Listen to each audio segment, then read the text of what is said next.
पश्चिम बंगाल में चुनावी हुंकार भरी पीएम ने इस दौरान ममता बनर्जी पर जमकर निशाना साधा। साथ ही कांग्रेस को भी खूब आड़े हाथों लिया। इस दौरान संदेश खाली का जिक्र करके पीएम मोदी भावुक भी हुए।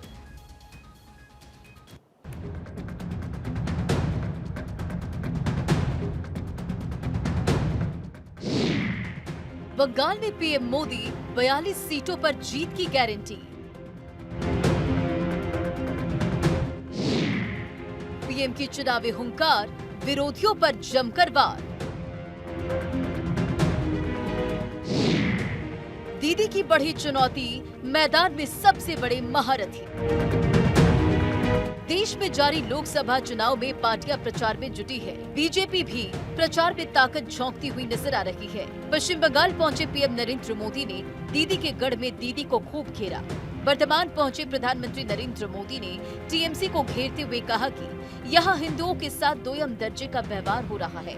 पीएम नरेंद्र मोदी ने टीएमसी के एक एमएलए की धमकी का मंच से जिक्र भी किया और कहा वो सरेआम धमकी देते हैं कि हिंदुओं को 2 घंटे में भागीरथी में बहा देंगे। पीएम ने पूछा, ये कौन सी भाषा है? जय श्री राम बोलो तो उनको बुखार आ जाता है। इनको राम मंदिर के निर्माण से आपत्ति है, रामनवमी की शोभा यात्रा से आपत्ति है। पीएम नरेंद्र मोदी संदेश खाली का जिक्र कर भावुक हो गए। संदेश खाली की महिलाओं का जिक्र करते हुए पीएम ने कहा, मैं अपने आंसू रोक नहीं पाया। उन्होंने कहा, संदेश खाली में इतना बड़ा अपराध हुआ और टीएमसी उस गुनहगार को बचाती रही है, इसलिए कि उसका नाम शाहजहां शेख था।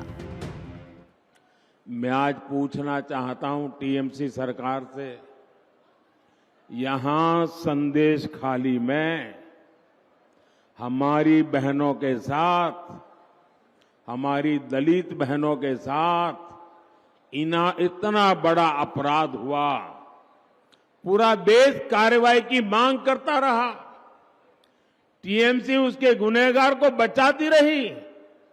क्या सिर्फ इसलिए क्योंकि उस गुनहगार का नाम शाहजहां शेख था? लोकसभा चुनाव में पश्चिम बंगाल में बीजेपी और सत्तारूढ़ तृणमूल कांग्रेस के बीच कड़ी टक्कर देखने को मिल रही है।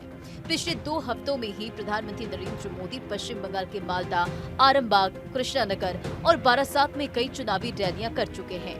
पीएम नरेंद्र मोदी और ममता बनर्जी जोरदार प्रचार प्रसार अभियान में जुटे हुए नजर आ रहे हैं। इससे पहले पीएम नरेंद्र मोदी ने आरोप लगाया कि बंगाल में मुख्यमंत्री ममता बनर्जी के नेतृत्व वाली टीएमसी सरकार बांग्लादेशी घुसपैठियों को राज्य में बसने में मदद करती है, जो उन्हें भारतीयों की जमीन और संपत्ति हड़पने की अनुमति देती है। वाकई क्या हालत हो गई है? बंगाल में हिंदुओं के साथ क्या हो रहा है? ऐसा लग रहा है यहां हिंदुओं को बंगाल में टीएमसी की सरकार ने यहां हिंदुओं को दोयम दर्जे का नागरिक बना करके रख दिया है।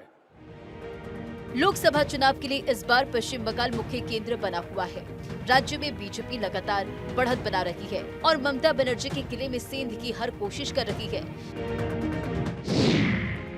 पिछले लोकसभा चुनाव में बीजेपी ने 18 सीटें जीती थी। 2014 में बंगाल में बीजेपी को 17% वोट मिले थे, जो कि 2019 में 40% हो गए। बंगाल में इस बार पीएम नरेंद्र मोदी और ममता बनर्जी के बीच चुनावी लड़ाई है। बीजेपी संदेश खाली, कानून व्यवस्था और भ्रष्टाचार को मुद्दा बनाकर चुनावी रण में है और पश्चिम बंगाल की सभी सीटें जीतने का दावा कर रही है। Bureau report, Bharat 24।